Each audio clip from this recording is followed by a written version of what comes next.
Marian, ganito go! Galing-galing ko. Anong gagawin ko dito? Kakain kami, ikaw ba nunood? Yan talaga yun. Ganun yun. Ate Grace! Ano, gusto mo ng kandila? Bulak-bulak? Ay! Ikaw din! Ikaw din! Alam mo ba? Hindi. Ba't naka-pink ka? Oo nga. Nadumihan pa nga ako, di ba?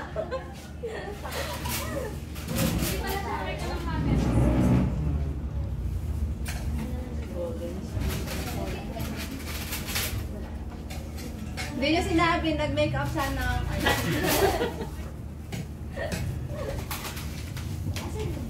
Ang galing din ni Kuya sa baba.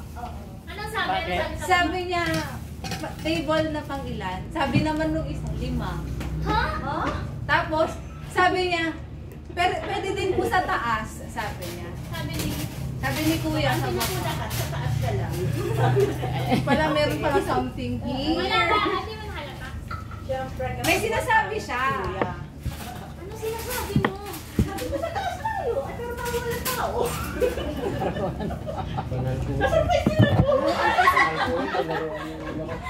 Ang galing-galing. Thank you sa lahat. Salamat po. Sa lahat ng nag-secret. Kailan pa? Ha? Hindi ko alam na. Nung ano pa to, March? Hindi pa kayo. Meron na to. Ay, gano'n. Kaya nga, yung cellphone ko, hindi ko iniiwan eh. Kasi baka mamaya mabasa niya. Kaya inaalala ko. Bit-bit ko pirmi yung cellphone ko eh. Sayang mo. Sayang. Mahirap yung may tinatago. This is ano po? Oo, spontaneous na MC. Pero bago magsimula, let's all give it up to our bride, Cathy Bautista. Hey! So gusto ko natin siya i-congratulate sa kanya na lalapit na wedding. At the same time, syempre, ano naman natin, ang pag-aasawa po ay hindi biro.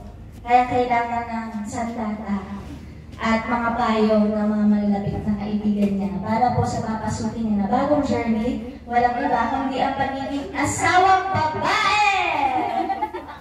Yan. So, ang program po na prepare on behalf of your BFFs, Janet and Jackie. Sila talaga yung punong abala nito. Sila yung nag-isip, nag-plancha ng everything. Hindi mo mag-plancha pero nag-plancha. Yan. So, sa ngayon, nag-prepare din sila ng food, ng pagkain na pagsasaluhan. And syempre, yung mga nakikita mo naman dito is very close to your heart. May kulang ba na hindi namin naisama? Wala, di ba? Ano ka ba? Nandito lahat? Dito ka lang. Yan. At pinasaling kung kit lang itong ng bridal shower na ito. Sisimulan po natin yung ating pagkain. Simulan muna natin ang ating program sa pagsasalo-salo. Siyempre, kailangan natin ng energy kapag nagagaslawan tayo. Bibigay ng energy. Kailangan ng pagkain. So, kain po muna tayo. Our menu is